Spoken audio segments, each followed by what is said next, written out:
Welcome NC Youth Academy directors and Youth Academy coaches. Here we are in week 5 of our fall 2017 lesson plans, and we have the 8U age group.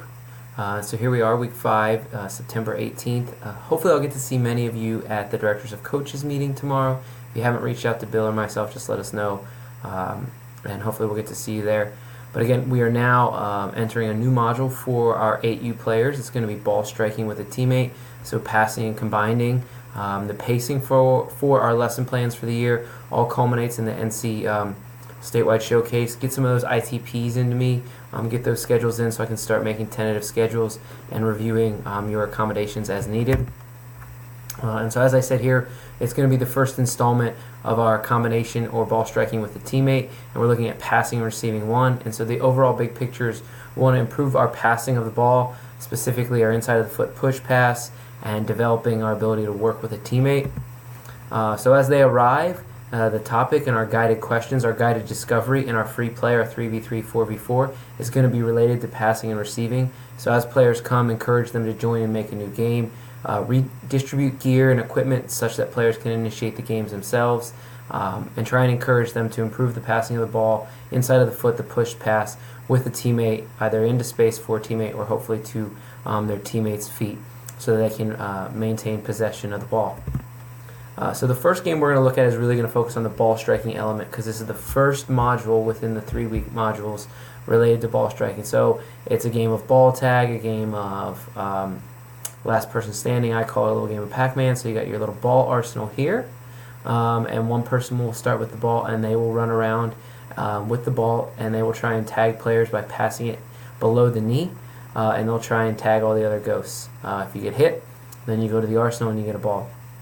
And the last person standing wins. So you want to think about like what part of the foot they want to use for the push pass, for the dribble. Where do we dribble? When do we know where to pass? Where do we pass? Where do we kick the ball? The part of the foot, the part of the ball, to help make a more accurate pass.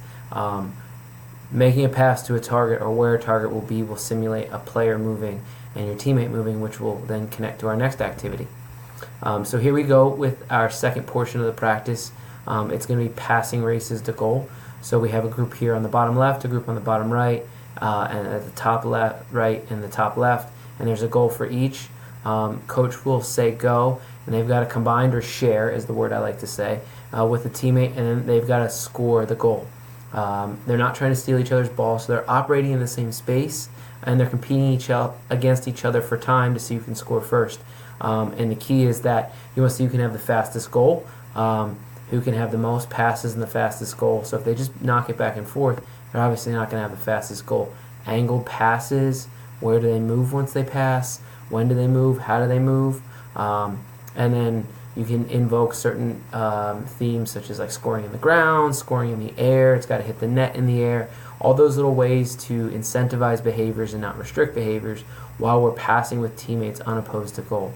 But just by the fact that we've got players in the area that are operating at the same time as we are, that's going to impact our ability to navigate and manipulate the space. So we're going to have to be aware of that, getting our head up, taking touches in a new space. And then we assess at the end with a 3v3, 4v4 game. We think about the 5 W's, how we strike the ball, what part of the foot we use, when do we pass to our teammate, who's the teammate that comes to work with us, where do they go if they don't have the ball, when do we pass the ball, and then big picture, why are we trying to pass with a teammate versus dribble. So hopefully that helps. Can't wait to see everyone on the field. Thanks. Bye.